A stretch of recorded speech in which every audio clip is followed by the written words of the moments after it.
Hey, sisters, come closer. Let's talk about this today.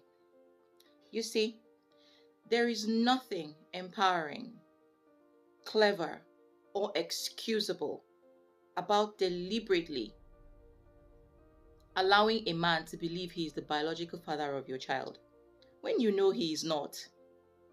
That is deception, period.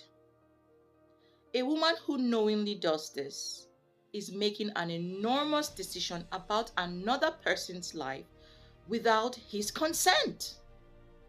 She is taking away his right to know the truth about his own bloodline, his own fatherhood, and the family he believes he has built over the years.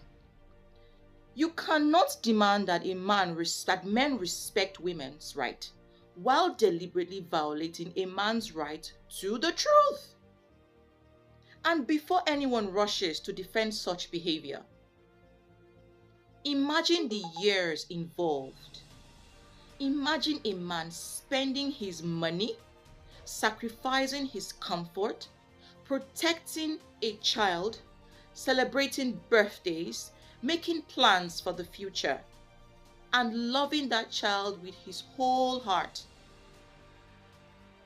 while someone knows he has been living inside a lie.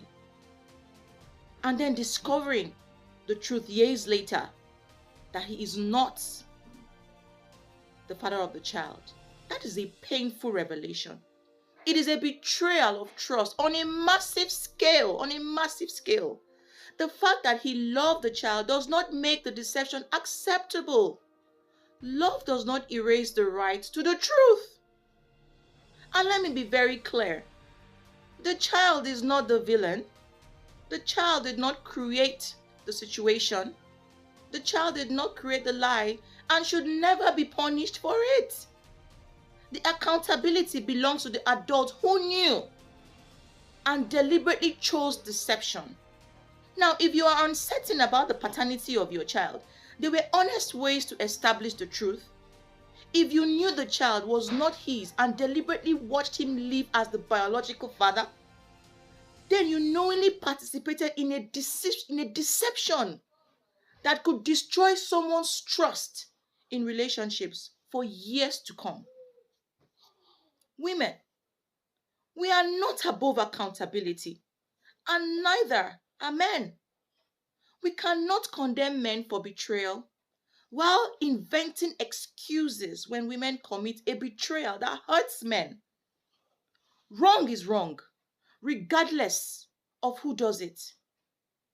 If you have the courage to bring a child into this world, then have the courage to tell the truth about the child's biological father. Do not, under no circumstances, build your motherhood on another person's ignorance and call it love. A man may choose to continue loving and raising a child after discovering the truth. That should be on him. But that choice belongs to him, not the person who deceived him. That is very unfair. It is very unfair. Now, I had to talk about this because I was having a conversation with a friend of mine who this man he's just 40 and he just lost his life after discovering that two of his children are not his. He died in the US alone. And what drove me crazy was the fact that the woman was not even remorseful. Rather, she began to use the law. Of course, you know it's not Africa. I'm coming. Give me a second there. She began to use the law to fight this guy. How unfair can you be? This guy died alone in his bedroom out of hypertension. I think some of his veins ruptured or something, if I remember that conversation very well. Now, what could have caused this is the pain. You guys should be very careful what to do to people. It's the pain. The pain. Just 45 years old. Gone. Just like that. Women, sisters, let's be fair. I know that Give me a second. So they are very terrible, terrible, terrible. I'm a firm supporter of women, but there are very terrible women out there. There are very, very, very terrible women out there. Let's be fair to ourselves, for crying out loud. Let's be fair, for God's sake. It's clear. This golden rule is simple. What you do not want someone to do to you, don't do it to another person.